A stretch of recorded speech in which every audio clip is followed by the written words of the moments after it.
ከነብይነት በፊት ያለፉት 40 ዓመታት አባታቸው አብዱላህ አብዱል ሙጠሊብ የህይወት ጉርስን ፍለጋ በወጣበት ቀረ።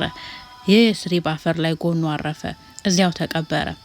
አባትና ባል የወሊዱንና የማጣቱን ህመም እንድትቀምስ ለእናቱ ተወላት። ገና ያልተወለደው ልጅ የማሳደግ ኃላፊነት ጫንቃዋ ላይ ያሸከማት። ከዚያም አላህ አለና ሰዓቱ ደርሶ ዱንያ በሙሉ ብስራት ሆነ።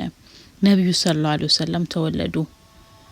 ሺአቡ በኒ ሐሽም ሰኞ ቀን በረቢኡል አወል 12ኛው ቀን ከዝሆን ዓመት የመጀመሪያው ዓመት ላይ ተወለዱ።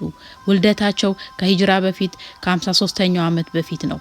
ይህ ታላቅ ሰው ከተወለዱበት ትንሽ ቤት ርቆ አንድ ሰው ከዋክብትን ያስተውል ነበር። ቆም ብሎ አሰበና ቀኑ ልዩ ቀን መሆኑን አወቀ። ታምራቱ ተገላልጠዋል። ስለዚህ ወዲያውኑ ጮሆ ህዝቦቹን ጠራ። እናንተ አይሁዶች ተሰብሰቡለት፣ የአህመድ ኮከብ ወጥታለች፣ በዚህ ዕለት ተወልዷል አለ። አዎን አህመድ ተወልዷል። እነሆ እርሱ በእናቱ ባሚና አቅፍ ስር ከሀበሿ ኡሙ አይመንና ከአቡ ለሃብ አገልጋይ ሱወይባ ጋር አንድ ቤት ውስጥ አሉ። ከዚያም ቀናት ያልፋሉ። ከዚያም ጡት የሚጠባው ህፃን በኒ ሰዓዶች መንደር ተጓዘ።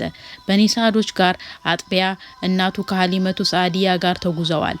አረቦች በባህላቸው ልጆቻቸውን ለጡት አጥቢያ ይሰጡ ነበር፣ አካላቸው እንዲጠነክርና በህፃንነታቸው አረብኛ ቋንቋ እንዲያቀላጥፉ። ህፃኑ መሐመድ ሰለላሁ ዐለይሂ ወሰለም እዚች መንደር ውስጥ አደጉ።